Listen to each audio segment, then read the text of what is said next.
প্রিয় বন্ধুগণ, আমি মুক্তিযোদ্ধা বিমল কুণ্ডু, একজন বাঙালি ইউটিউবের পক্ষ থেকে আপনাদেরকে সাদর সম্ভাষণ জানাচ্ছি।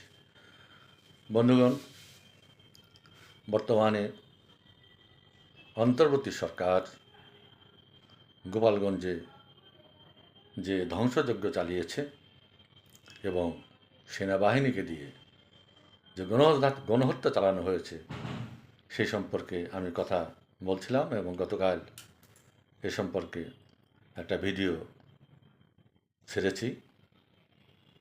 আশা করি আপনারা সেটা শুনে নেবেন। কালকের পর থেকে আবার আজকে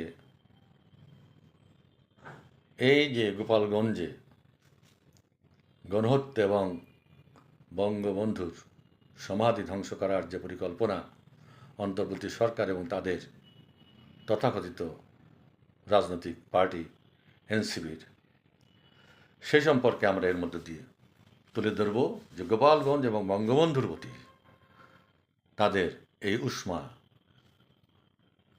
কেন কেন তারা জাতির পিতা বঙ্গবন্ধুর সমস্ত কর্ম ধ্বংস করতে চায়। তারা ইতিপূর্বে ক্ষমতা দখল করার পর উন্মুক্ত জনতা, স্বাধীনতার বিরোধী শক্তি বঙ্গবন্ধুর মোরাল ধ্বংস করেছে। তার 32 নম্বরের ঐতিহাসিক বাড়ি বুলডোজার দিয়ে ধূলিসাৎ করে দেওয়া হয়েছে এবং দেশের মধ্যে মুক্তিযুদ্ধের যে চেতনাগুলি, যে ঐতিহ্যগুলি, যে ভাস্কর্যগুলি ছিল তা ক্রমান্বয়ে ধ্বংস করা হয়েছে এবং এখনও চলছে। এই যে বর্তমান ইউনিট সরকার কর্তৃক একটি এনসিপি নামে একটি রাজনৈতিক দল গঠন করা হয়েছে, তাদেরকে বাংলাদেশের ক্ষমতা আনার জন্য এক শ্রেণীর রাজনৈতিক শক্তি এবং আন্ডারগ্রাউন্ডে থাকা অপশক্তিরা প্রচেষ্টা চালিয়ে যাচ্ছে। তারই আলামত অনেক দিন আগেই গত বছরের 5ই আগস্ট শেখ হাসিনার দেশ ত্যাগ করার সঙ্গে সঙ্গে শুরু হয়েছে, তা অব্যাহত রয়েছে। এই পর্যায়ে আমাদের জিজ্ঞাসা ছিল যে বঙ্গবন্ধু এবং গোপালগঞ্জের প্রতি এই স্বাধীনতা বিরোধী শক্তির কেন এত স্মাগ। প্রিয় বন্ধু, দেশবাসী, ভাই বোনেরা, আপনারা স্বাধীনতা যুদ্ধের ইতিহাস অবগত আছেন। শেখ মুজিব যখন বঙ্গবন্ধু হন নাই, জাতির পিতা হন নাই, তখন তিনি ঢাকার ঐতিহাসিক 32 নম্বর বাড়িতে বসে স্বাধীন বাংলার স্বপ্ন দেখেছিলেন এবং জাতিকে সেভাবেই প্রস্তুত করে তুলছিলেন। এক পর্যায়ে এসে তিনি 1966 সালে পশ্চিম পাকিস্তান কর্তৃক পূর্ব বাংলার মানুষের উপর নির্যাতন এবং দমনপীড়নের শোষণের মুক্তির সনদ হিসাবে ঐতিহাসিক 6 দফা দাবি পেশ করেন। এটাই ছিল বাঙালির প্রথম মুক্তির সনদ। তারই পদ্মে পাকিস্তান সরকার, তৎকালীন আইয়ুব সরকার বঙ্গবন্ধুকে প্রাণে মারার অনেক চেষ্টা করেছে এবং শেষ পর্যন্ত 1969 সালে ঐতিহাসিক আগরতলা ষড়যন্ত্র মামলায় তাকে ফাঁসিয়ে তাকে কারাগারে বন্দী করা হয় এবং তাকে ফাঁসি দেওয়ার জন্য প্রহসনমূলক বিচার শুরু করা হয়। কিন্তু পাকিস্তানি কর্তৃপক্ষের সে আশা পূর্ণ হয় নাই। বাংলার বিপ্লবী জনগণ, ছাত্র জনতা, মেহনতি মানুষ সংগ্রামের মধ্য দিয়ে, বিশেষ করে ঢাকা বিশ্ববিদ্যালয়ের ছাত্ররা সেদিন বিশাল গণ আন্দোলন গড়ে তুলে বঙ্গবন্ধুকে কারাগার থেকে মুক্ত করে আনেন। মুক্ত হওয়ার পর বঙ্গবন্ধু প্রথম যে ভাষণটি প্রদান করেন, সেখানে তৎকালীন ঢাকা বিশ্ববিদ্যালয়ের ভিপি ছাত্র নেতা তোফায়েল আহমদ শেখ মুজিবকে বঙ্গবন্ধু উপাধিতে ভূষিত করেন। সেই থেকে তিনি বঙ্গবন্ধু। তারপর আন্দোলনের চাপে পাকিস্তানের তৎকালীন প্রেসিডেন্ট জেনারেল ইয়াহিয়া খান 1970 সালে সাধারণ নির্বাচন অনুষ্ঠান করেন। সেখানে আওয়ামী লীগ, বঙ্গবন্ধুর আওয়ামী লীগ সংখ্যাগরিষ্ঠতা অর্জন করেন। বঙ্গবন্ধু পাকিস্তান সৃষ্টি হওয়ার পরপরই বুঝতে পেরেছিলেন যে মুসলিম লীগের সঙ্গে তার পূর্ব বাংলার মানুষের সৌহার্দ্য স্থাপন করে পথ চলা সম্ভব নয়। সেই জন্য তৎকালীন নেতা মৌলানা ভাসানী যে মুসলিম আওয়ামী লীগ গঠন করেছিলেন, সেখান থেকে সরে এসে শেখ মুজিব আওয়ামী লীগ গঠন করে তার নেতৃত্ব গ্রহণ করেন। তিনি দেখেছিলেন যে এই পূর্ববঙ্গে 28% লোক হচ্ছে সংখ্যালঘু হিন্দু, খ্রিস্টান, বৌদ্ধ এবং আদিবাসী জনতা, এবং বাংলাদেশের মাটি তাদেরই সংস্কৃতি যে জাতীয়তা গড়ে উঠেছে, যে বাঙালিত্ব গড়ে উঠেছে, তাকে পরিহার করে চলা কোনো মতেই বাংলাদেশে মানুষের পক্ষে সম্ভব নয়। বঙ্গবন্ধু সেটা বুঝেই আওয়ামী লীগের, মুসলিম আওয়ামী লীগের সাম্প্রদায়িক একটা অংশ ঢুকিয়ে দিয়ে আওয়ামী লীগ একটি গণতান্ত্রিক পার্টি হিসাবে প্রতিষ্ঠা করেন।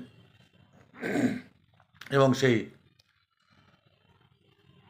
সংগ্রামের মধ্য দিয়ে এবং বাংলাদেশের পূর্ব বাংলার সমস্ত মানুষের সংখ্যাগরিষ্ঠ সমর্থন লাভ করে আওয়ামী লীগ 70-এর নির্বাচনে জয়ী হয়। কিন্তু পাকিস্তান সরকার নানান রকম তাল বাহানা করে শেখ মুজিবের হাতে ক্ষমতা হস্তান্তর করেন নাই। তারই পরিণতিতে বহু আন্দোলন, বহু দাবি দেওয়া উত্থাপন করার পরেও পাকিস্তানের ইহিয়া খান এবং জুলফিকার আলী ভুট্টো যখন ঘোষণা দেন যে বাঙালির হাতে পাকিস্তানের ক্ষমতা হস্তান্তর করা হবে না, এটা পূর্ব বাংলার জনগণ এবং তাদের নেতা শেখ মুজিব চ্যালেঞ্জ হিসেবে গ্রহণ করেন। এবং 1971 সালের 7 মার্চ রেসকোর্স ময়দানে এক ঐতিহাসিক ভাষণে বঙ্গবন্ধু শেখ মুজিব ঘোষণা করেন, 10 লক্ষ জনগণের সামনে ঘোষণা করেন, এবারের সংগ্রাম তোমাদের মুক্তির সংগ্রাম, এবারের সংগ্রাম স্বাধীনতার সংগ্রাম। ঘরে ঘরে দুর্গ গড়ে তোলো, তোমাদের যার যা কিছু আছে তাই নিয়ে শত্রুর মোকাবেলা করো। এর থেকে শুরু হয় বাংলাদেশ স্বাধীনতা সংগ্রাম। 25 মার্চে কালো রাত্রে পাক বাহিনী বাঙালির উপর ঝাঁপিয়ে পড়ে এক বিশাল হত্যাযজ্ঞ, গণহত্যা করে এবং বঙ্গবন্ধুকে বন্দি করে তারা পশ্চিম পাকিস্তানে নিয়ে যায়। যাওয়ার আগে বঙ্গবন্ধু বিডিআরএ ওয়্যারলেসের মাধ্যমে দেশের স্বাধীনতা ঘোষণা করে যান। তাই বঙ্গবন্ধুর অবর্তমানে বাঙালি স্বাধীনতা সংগ্রাম গড়ে তোলে এবং প্রবাসী সরকারের নেতৃত্বে এবং ভারতের সহযোগিতা লাভ করে 30 লক্ষ লোকের জীবনের বিনিময়ে, 2 লক্ষ মা বোনের সম্ভ্রমের বিনিময়ে 1971 সালের 16 ডিসেম্বর বিশাল পাক বাহিনী রেসকোর্স ময়দানে যৌথ বাহিনীর কাছে আত্মসমর্পণ করে এবং সঙ্গে সঙ্গে সৃষ্টি হয় নতুন বাংলাদেশের সূর্যোদয় পূর্ব দিগন্তে উদিত হয়।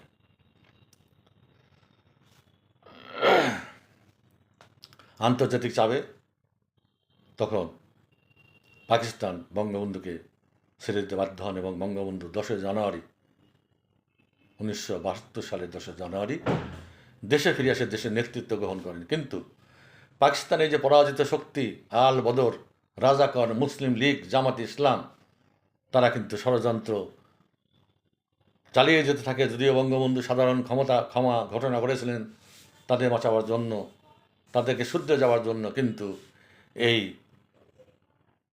বাঙালি বিদ্বেষী, শেখ মুজিব বিদ্বেষী, বাংলাদেশের চেতনার বিরোধী শক্তি তাদের ষড়যন্ত্র চালিয়ে যেতে থাকে এবং 1975 সালের 15 আগস্ট জাতির পিতা বঙ্গবন্ধুকে তারা সপরিবারে হত্যা করে এবং বাংলাদেশের যে সেনাবাহিনী বঙ্গবন্ধু যুদ্ধের পর গঠন করেছিলেন, সেই সেনাবাহিনীর এক বিপদগামী সৈনিক দল দেশের পিতাকে হত্যা করে স্বাধীনতার সর্বনাশ ঘটান।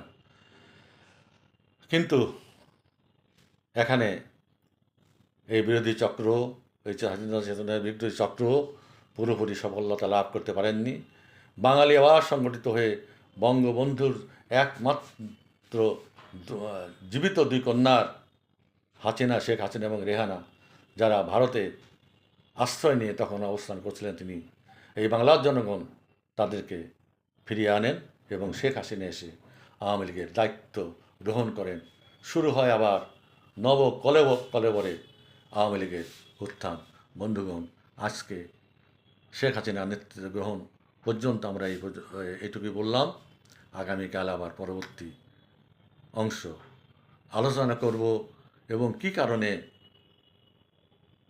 দেশের সংখ্যালঘু হিন্দু সম্প্রদায়,